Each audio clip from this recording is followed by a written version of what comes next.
if you look at how the brain has evolved language and why we separate ourselves as species by language, is we evolved language as mimetically as socialized primates in order to avoid violence. So when you suppress speech, what you've done is you've not suppressed the thought. So suppose someone to say, "I hate you, you transgendered person," and they know they can't do it because it's illegal. What you've done is you've not allowed both the feelings in both directions to be heard. And I would say the chances of violence is higher as opposed to the verbal words being used to resolve fundamental conflict. That's why I'm a free speech absolute. I'd rather the jihadis in the park told and planned in secret groups, and they had their free speech to plan to do things like blow up, and then I would like the intelligence services to catch them.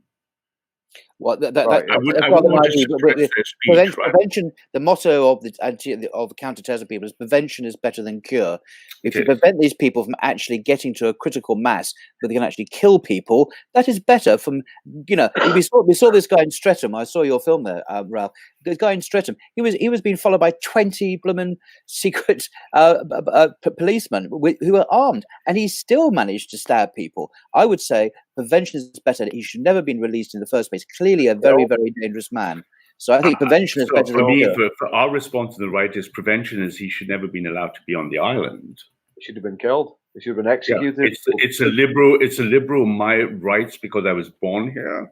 That kept him here. Humans have the right. So why couldn't he have been here? So is it because of his color or religion? What is it, Ralph, that means he should not be here? I missed that point. He's an outgroup. It's an outgroup that I don't care what his color, his faith. He's an outgroup that intended to harm the in-group. Outgroup harming together. So if he was born here, I mean, I don't disagree with your hostility towards him, but where should he go if he was born here? To the country of origin of his parents. Correct. Country of origin of his parents. And what if that country doesn't want him back because he wasn't born there? For example, if we were in power, a Royal Navy ship could use the NGO mechanisms that brought them here and drop them in the international waters close to their shore. Oh, you just literally just drop him into the water and drown him. So let's say, for example, it was Libya. No, not to the water and drown. No, not at all.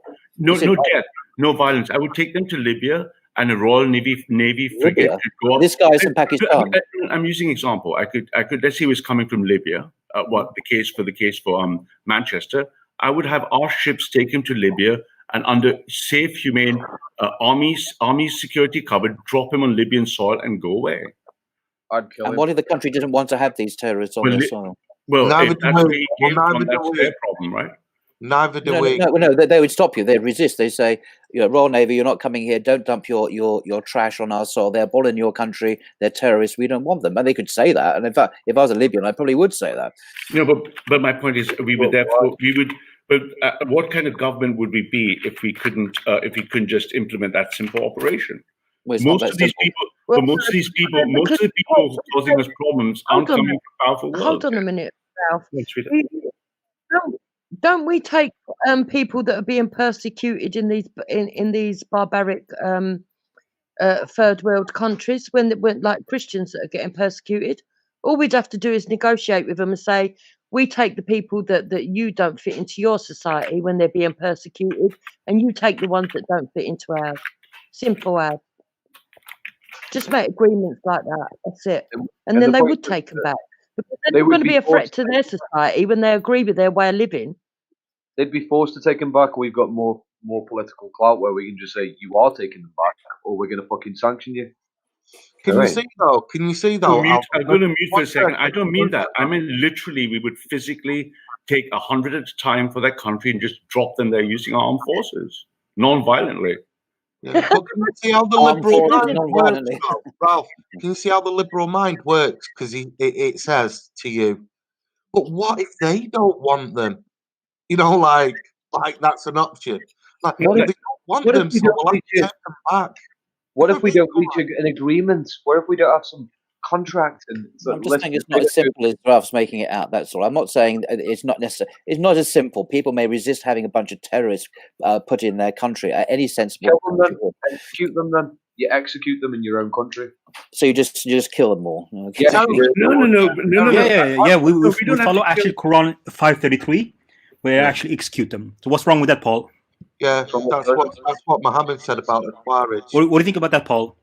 You execute them according to Quran 533. I can feel a bit of hostility and interrogation coming on here from Taqiyya Watch. No, not at all. But even without execution, let me just I'll be very clear here. If I was, for example, hold on, Ralph, you're helping him. No, if I was foreign secretary, without killing them, I would just use the Royal Navy to drop them off there. Okay, what about work camps? What about permanent work camp, where it's like you're in permanent work camp, you're never going to be released? Let Taqiyya Watch. We have something called prison. They should be in prison until they were safe to be released, and they should be de-radicalized. We should have different levels of prison, and if you're a piece of shit, you should suffer in the worst possible prison that you can create. Yeah, that's called torture. Yeah, okay. Yeah, Ralph. Can I respond to that? Good evening, Simon. Everyone, Simon just joined us. Evening, Simon. Off you go, mate. Yeah. So why don't we actually implement Sharia law on them? I'm sure, Paul, you're pretty fine with it. Can you show my screen? Yeah. Under Sharia, of course. Yeah. So let's implement the law of Allah on them. We're talking about grooming. Terrorism is a capital offence. Yeah. So let's implement Sharia law on them. No problem with us. According to Quran 3 or 533, it says that those who wage war on Allah, let's say you can just change that to UK, grooming gangs, and they do mischief, just means corruption. They should be killed. They should be crucified. And their feet and hands, as you see here, should be cut from the opposite side, or they should be exiled, which is what Ralph is saying. He's saying skip all of this. He's saying exile. What do you think about that, Paul? What do you mean? What do I think about? I don't understand what your question to me is. I was wondering, what do you think if you were actually implement the law of Allah on him? Is that the Quran, Simon? Is that the Quran? The Quran is. Yeah, this is Quran. We're talking about if I could respond. I believe I was asked a question. The question was, how would a British government respond, perhaps a nationalist government, Ralph, what they would do? It wasn't about what the Quran says. That's as a red herring. No, that was not my question. I was questioning you. What do you think if you actually implement the law of Allah instead of actually liberalism? Yeah, you're talking about. That sounds quite good. Are you suggesting? Yeah, I don't have a problem. I agree with what the Quran teaches. So, you're asking Muslim if he agrees with the Quran? Yes. And what's your point? One at a time, guys. Don't let Paul slip. Just let me speak. 1 second. 1 second. Paul, when we mentioned to Paul execution or for them to be exiled, he scowled and thought it was like inhumane. Now we're wondering why don't all the same standard with the Quran. What's good for the Quran is surely good for what was scowling? What I was doing, if you'd perhaps listened to what I said to Ralph, I was questioning the effortless. He seemed to think it'd be so easy just to drop these people off back in their so-called ancestral country. I'm saying it won't be. That was my point. It wasn't that I thought the idea of getting rid of them in some way was bad. It was just there's no easy solution. There's no easy solution to this problem. I think our justice system in the UK needs to toughen up considerably, not release these guys until they're safe to be released back into society, be that 10 years or for life, even if they've not committed a lifetime offence, because they're potential killers. Actually, it's a good point, though, Paul. Yeah. If these people believe in Sharia and they really believe it's the best thing, and that they're Muslims and that's what they really believe, then why aren't we? Instead of arguing that we don't want Sharia in our country, we say, yeah, okay, we'll have Sharia in our country. If you're going to convert to Islam, if you're going to convert to Islam, then we're great. Do you want to convert to Islam now? It's a very simple. You can say the Shahada now. You can say the Shahada if you want. Can I respond? Just one at a time, guys. Just man Huber, just one at a time, please. Okay, can I give a try to respond? All right. Yeah. So my problem was not I'm being hostile at you. I was being surprised that you were saying that. That's my problem. You're being hostile. Can you give me a chance to respond? My point was that you were so surprised that people want to actually take out the grooming gangs people or the terrorists. We never mentioned grooming gangs. Grooming gangs wasn't mentioned in this. Can I finish? What's wrong? We're talking about terrorists. Yeah. Grooming gangs, terrorists, it's the same category for us. No, it's not the same category. For us. It's not for me. Can you mute him? He doesn't have self-control. Just take turns, guys. It's fine. Just take turns. So my point was, why are you so surprised that we want to expel them? That's actually the very normal thing, or someone was make a case for execution. Okay, but my response was, just to repeat again, my point with Ralph was self-control. Can you mute him? Yeah. So either we do this, or we can do actually another way. We can actually following another passage from Sahih Muslim that the Prophet here, he took their hands and feet, they were cut off, as you see here, and then he put out their eyes. What do you think about that? Should we follow this with convicted terrorists? In that context, shall we read the whole passage and find out the context of this, please? Yeah. So the context is that they had killed people. Well, specifically, shall we read? No. Shall we read the passage? Do you want to scroll back, please? Yeah. Sure. I mean, I'm not sure what it's got to do with anything. No, don't run away now. We're dealing with convicted terrorists in UK. So how should we treat them? And you think it's bad to expel them? No. Or I'll repeat. Okay, hold on. I do. No, wait. I'm speaking. Let me answer. What's wrong with? Can you mute him? Let me answer the question then. Can you mute him? I'm not finished. You think it's so bad to expel them? Finished, and let me respond. Either kick him out or mute him, or I'll leave. Out. Well, you leave then. You go away because you're interrupting. Okay, Ralph, can you moderate this one? Bye-bye.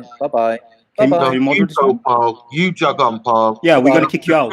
Christian. Ralph, you kick me out if you want. It's up to you. Ralph, hold on a minute. Moderate this one, or it has to be one way or another. I'm exposing something right now. Yeah. No, you're not. He think it's so awful to expel people. Or no. We're talking about convicted terrorists right now. Right. Or if you do death penalty on them, and I'm showing him why don't we actually do it the Muhammad style? That here you have people killing someone, right? They kill someone, a Muslim, which is basically what terrorists are doing right now. And Muhammad's way of handling it is he cut their hands off and their feet from opposite side, and then he takes out their eyes. This is torture. What do you think about that, Paul? Should we implement this in UK? I have no problem with that whatsoever. So he's a hypocrite. Double standard. Okay. Anything else to say? Can I respond now? Yeah, sure. Thank you. I think you're a really nasty piece of work and frankly a bit nutty from South Africa. Yeah, I mean, that's my general impression of you. I have a little bit difficulties taking advice from you, but let me finish. You're interrupting me now. Don't be a hypocrite. Sure, go loose. So you're just having to have a go, have a pop at a Muslim and all that. You're not here to have a serious conversation. You're a fanatic who seeks to just so you're not addressing the argument. So you're a waste of time. You're interrupting. Next, yes, I'm going to interrupt you because you have nothing to say. We are discuss arguments, and you want to discuss people's. I mean, you're emotional. Yes, I'm going to interrupt you. I'm interrupting you. I'm interrupting you because you have nothing to say. I have a lot to say, so shut up. Shut up. One more time. One chance. See, you're proving my point. How unpleasant a human being you really are, and nasty piece of work. I don't care about your emotions. It's not emotions. It's an observation about you, my dear. Observation about you. As I was going to say, and I'll say this one last time because you're not listening, because you're so full of hate. Address the argument. You know, actually, who's a hater? You are. Let me show you. Actually, according to Quran 98:6, let me show you what actually Paul believes. I haven't finished, by the way. Here it is. So coming according to Quran 98:6, it says here, from among the people of the Scripture, the Jews and the Christians, they are the worst of creatures. This is what Paul believes. Paul, yes, absolutely. Give us a chance. Absolutely. Amen, brother. Let's hear your comment on this. Preach. I don't have a comment. I agree. I believe it. Yeah, he wants. So who's the hater? Yeah, he wants to sit on his ivory tower of liberalism and judge us. I'm not a liberal. Where does this silly idea come from? I'm a liberal. This is quite bizarre. Paul, I'll tell you what's quite bizarre was that he was left wing and you followed Corbyn. Now you're saying you're to the right. So yeah, I'm going to stick you on the liberal. You ain't all right with it, Paul. You're not right with it. Anyway, take a look at this. Take a look at this. Take a look at what Paul believes. Here it is. The Jews and the Christians, do not say hello to them, which salam means hello. And if you meet them on the path, you should force them to the narrow portion. And here it says the Jews and the Christians, the Muslims are ordered to humiliate them. Paul, let's hear what you think. Okay, let me say. Now, we need to be aware of the historical context of these things. Because this particular hadith was relevant at the time of war, and that we shouldn't. We need to be people we're at war with the Jews and Christians. Now, it's very important to know under Sharia, is many times taught that Muslims are permitted to marry Christians and marry Jews. Obviously, marry Muslims as well. And it also says in many Muslim times, men. No, Muslim men are yes. So you can't. Muslim women allowed?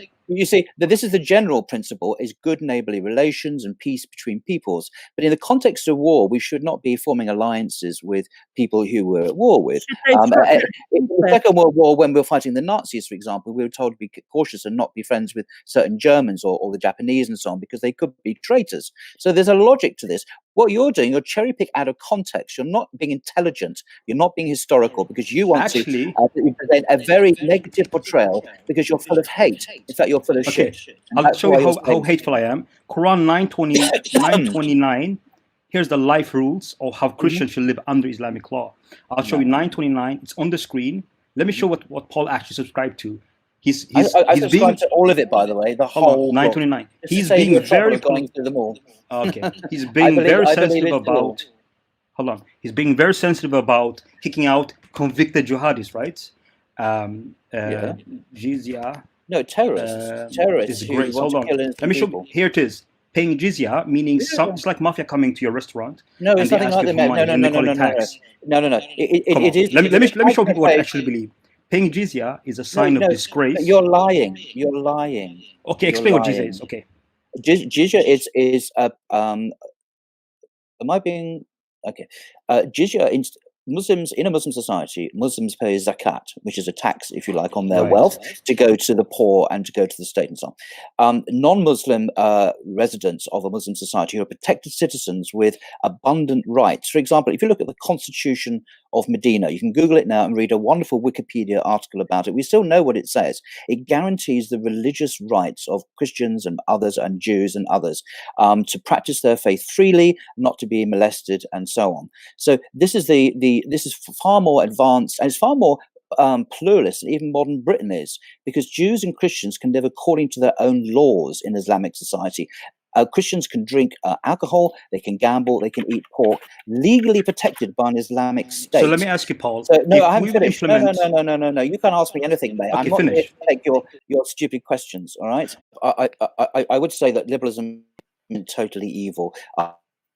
I think it allows space, as it does in the United States and Britain and so on, for us to have beliefs which are not in conformity with the majority. It gives a degree of tolerance and space for us to have our own views, and that is very civilized. But I agree with you. Liberalism as ideology can justify all manner of evil, whether it be abortion on demand or all manner of things, and it does illegitimize your position if you want to maintain the white English dominance, majority holding in England, then liberalism won't go along with that. So, and I see your point. No, not just liberalism. Just quickly, I would be in the Christian far right, or the conservative atheist right, and the Muslim or Hindu right would say you're not respecting our bottom three dimensions. You want us to treat the gay, the immigrant, the whatever it is, the same, but we're telling you they're not. Oh, I see. No, I get. I understand the problem straight away, right? I understand where you're coming from, Ralph, and I actually, what I shouldn't say this publicly, but I sympathise. I know what you mean. I sympathise. There is a disparity here, which is propagated by the BBC and the Guardian, ad nauseum. I get it. I get your point, and I think you have a point. On the point about my blog, by the way, I don't know if you've seen it, I just put it up about half an hour ago. It's headlined "My Debate Challenge to Ralph. Let's debate the political philosophy of patriotic alternative." And I say, dear Ralph, you and I have recently had a few verbal skirmishes on your live stream recently, as we are now. We both have strong convictions concerning the future of England and its people. I want to explore the political philosophy behind the policies, the political worldview that underpins patriotic alternative.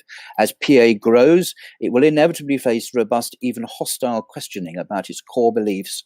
Let us debate them in public. So I invite you, this is to you, Ralph, to have a proper, sensible, mature, no name-calling debate. That's the article. Thank you.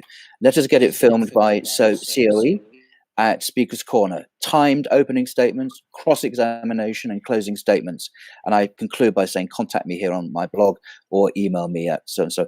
Let's get it on, I say. So, Ralph, before you actually have this... So that's my challenge to you, Ralph. Before you come in, Simon, so absolutely. Okay. I think I would prefer to do it online, because Speaker's Corner means you can't predict how the surrounding chimps might behave. So I'd rather do it online, on COE, or any way you'd like. So that way there's no chimps surrounding, shouting and jumping up and down. But absolutely, let's set that up. Yeah. Okay, with COE rather than your own line, I see an independent anyway, would be better. Anyway, okay, you like good. it. It's fine. Well, we can discuss times and dates, but I think with COE will be better because it's an independent company, producer, content. Independent's just fine by me. Okay, excellent. Well, thank you for that quick and swift response, and we'll negotiate the details perhaps by email or something. Right, Ralph. Yeah, and can we agree one thing? Can we also do something else? Can we allow the audience at the end of it? I can set up the page if you like to just vote about who wins the debate. If you wish. I mean, the trouble is, it all depends who. You know, if people crowdfund and get all the crowd in, they're going to. It doesn't really indicate the objective goodness or badness or rightness and wrongness of the principles. I completely agree. We'll have a disclaimer at the top saying this is a straw poll and non-scientific. If you want that, but it all depends who turns up and watches. Exactly. I don't know. We don't know. It's not a scientific poll of the people in general. Excellent. So anyway, so let's do that later and stuff. So I missed the last 5 minutes. Evening, England. Simon. Sorry, Simon. Nice to hear from you, man. You're back on YouTube. I knew you took a break for a while, right? Yeah. Yeah, your videos have been like on fire, man. Of course. So let me comment on something. So first of all, Paul, I'm not against you. I'm against what you said. So I've spoken to you before. Who's it's this? been very pleasure. Yeah, it's been very pleasure climate. Well, so the thing you're a bit of a rock fighter, aren't you? Just to go for the jugular. So the thing that triggered me was that you would not support, as an Englishman, you would not support that the convicted terrorists. I said grooming gang as well, but the convicted terrorists should not be expelled at any price. That's what I actually expected from you. I didn't that say triggered that. me a lot. I think you triggered yourself with respect, because I didn't say that. I was merely questioning Ralph's ease of. Oh, it'd be so easy to just dump these guys and leave. No, it wouldn't be, because these countries would resist having a whole bunch of terrorists dumped on its beach. Yeah, of course they would. So our position, I mean, I don't know if you know me, Ralph. We have internal conversations. There are things I definitely disagree with him, but I'm trying to understand what he believes and be fair about it. But this is an open platform. Anybody can come in here. So, Ralph, I need you to know what actually Paul believes. So can I have 2 minutes, Ralph? Absolutely, it would be my pleasure. Okay, so here's the screen share. Sorry, I haven't given my permission to be interrogated again by this odious. No, it's okay. It's okay. I'm not really interested in talking Ralph, to you anymore, because you've proven yourself to be a hater. Yeah. So you said basically you want a great conversation with Ralph without attacking them personally. But what I've seen from you is just tone policing. So paying the jizya. No. I've recognized you to be a hater. Ralph, do you got this? I'm not really interested in talking to someone who's. I'm talking to the audience right now. Is to lie and deceive. Yeah. Ralph, do you got this? Paul, can you just listen to him? You don't have to respond. Paul, you can ignore him. I will. Yeah. So he was saying basically the jizya is just a sign of paying taxes, and Muslims have their version. It's called zakat, and here's the kuffar version, basically non-Muslims that are Christian and Jews. The rest, they get only two options: convert to Islam or kill them. So the paying jizya is a sign of disgrace. Basically, it's like the mafia coming to you and asking you for money. So here's the rulings for those who don't, who's going to pay the jizya, who's not Muslims. They have, if they don't choose Islam, they will have to pay jizya with willing submission in defeat, and they have to feel themselves subdued, disgraced, humiliated, belittled. So remember, the purpose of jizya is to make sure that they feel really, really low. Muslims are not allowed to honor these people, demise those who pay the jizya, or elevate them above Muslims, because they are disgusting here. They're miserable. Sorry to interrupt you, Simon. Simon, I don't know anything about like Islam like you do. So is this from the Quran or the Hadith? This is the explanation of the Quran 923 by Ibn Kathir. So this is also historical. Umar is the second caliph after Muhammad died. He demanded here the well-known condition. Do you guys see this? By Christians. This is how we are supposed to live under Islam when Islam is implemented. These conditions are, the purpose here is to humiliate us. Do you see this? Yeah, because it's just dominant. It's sadomasochistic domination, right? Do you want to know how bad it is? I'm not going to read all of this. No, but here's one of the conditions. We cannot erase new churches, monastery, or any of that. Imagine if we do this to Muslims today in Britain. We cannot restore our churches. We will not prevent Muslims from resting. So basically, I want you to know this when you actually have a debate with him, because this is powerful stuff. Just give me like 30 seconds. Yeah. Okay. If Paul's up for it. You might have left. Yeah, but when you have debate with us, you have to know this. Muslim can come into your house. You have to give them food, and they have to sleep in your house with your family. Let me see here. We respect Muslims, and you have to give up your seat because they're going to sit on your seat. Yeah. Let's say on the bus or anything like that. Remember, the purpose here is to humiliate you. And the last thing that I think is of value, or there's two more points. Clip. Here, you have to cut the front of your hair.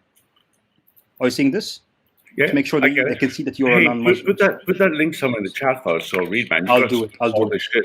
I got Banksy incoming. But anyway, it looks like Paul has left, and it's nice that he wants to. Of course, he's going to leave. On my political stuff. Right. Lovely. Yeah.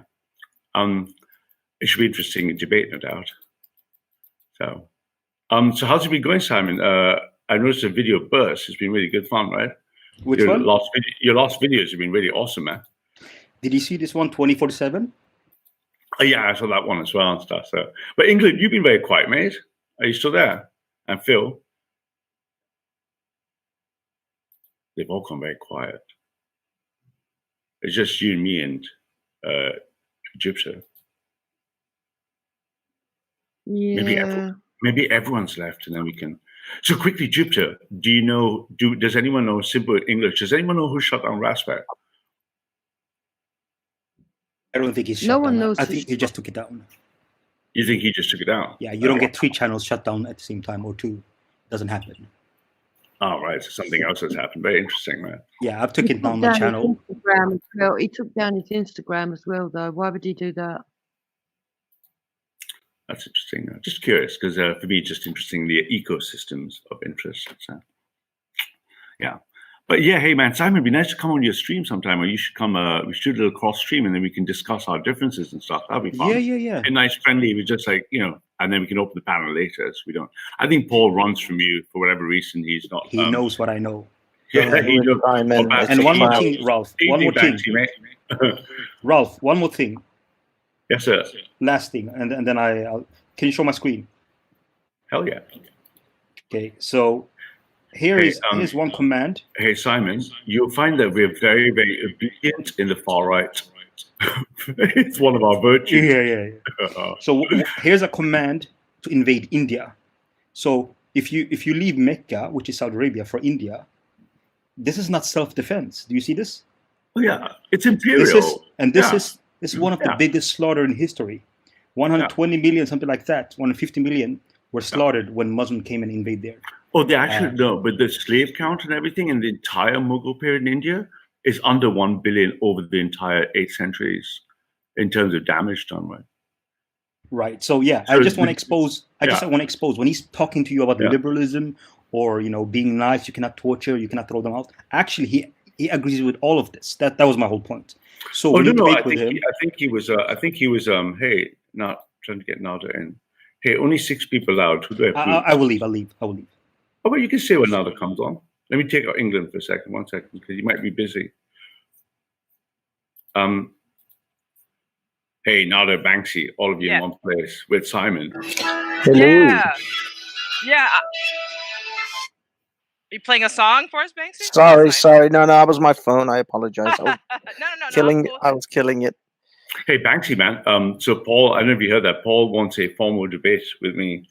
Yeah, I just heard. I've been listening the whole time. I've been listening for quite some time now. And that'd be fun. I do like debating. I think actually that would be really good. I mean, I don't think Paul's good enough to do any. I'll be honest. I think if Paul's gonna, I hope this is my thing. If Paul is listening, Paul, do better than Menardzi. For the love of God, do better than Menardzi. If that is the totality of your argument, don't even get out of bed that morning. Exactly. It's ridiculous. It really is. By the way, I just want to say that I've got. Where did Simon go now? Where did he go? I don't know. I think he was making. Room. That's fine. Oh, good man. But Phil doesn't even seem to be talking. Is he talking now? No, Phil. Phil's a fascist, so if you kick him out, he likes it. It's authoritarian. Yeah, okay. Because I haven't even heard him. I know he's back. He's contributing just so he doesn't get kicked. Yeah, exactly. Yeah. Exactly. Like say something like, "Oh no, I want this. Hello, everyone." Make sure you stay on. Yeah. You know what's going to happen? This was interesting. Do you know what's going to happen to Paul? This is the first thing that's going to happen to Paul when we debate. See, Paul, I can do this. This is a public school problem. I can tell you what I'm going to do to you and do it anyway. When we have our little debate, I'm going to put this and hold this up here. And look at the bottom 7 of the debating triangle. If you keep going, Nazi, or the characteristics of the author is your friend's a Nazi, or the tone is you guys sound like Nazis, I'm just going to sit here in the purple box. I'm going to slaughter you on behalf of Patriotic Alternative. That would be fucking fun, would you, Paul? Anyway, evening, Nada, how are you, love? Well, I'm doing all right. It's just a very, very interesting time. I would say it's a very crazy and interesting times that are happening. It's exciting, isn't it? Yes, it is. It is. It really kind of is. It really is. In many facets. And I was just listening to Paul and listening to it's just I really don't know where. I don't know. It's just kind of like it's like we know what's going on. We know what Islam is, Paul. Like, what do you think that we're just like we have no idea? Like that those days are over. You know what I mean? Like no longer can you have just rely on your like what's his name, like Guy Eaton, and like romanticizing Islam and the exploitation of Lawrence of Arabia about Hollywood films, and then we're like going, oh, it's so we know what it's about nowadays, man. So Culture Wars or Culture Camp and Dr. E. Michael Jones and the Christian far right, sexual perspective notwithstanding, because all 3 of these protagonists, excluding Banksy, of course, are sexually malaligned. He's arguing for liberalism within an outgroup ethnic that would kill him if they had power, while he's crossed across the in-group, out-group ethnically.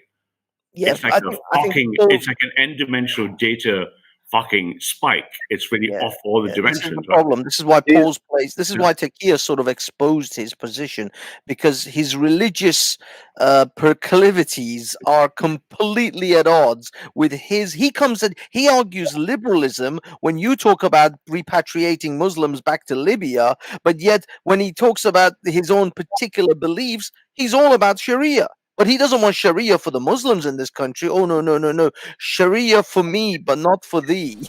Yeah.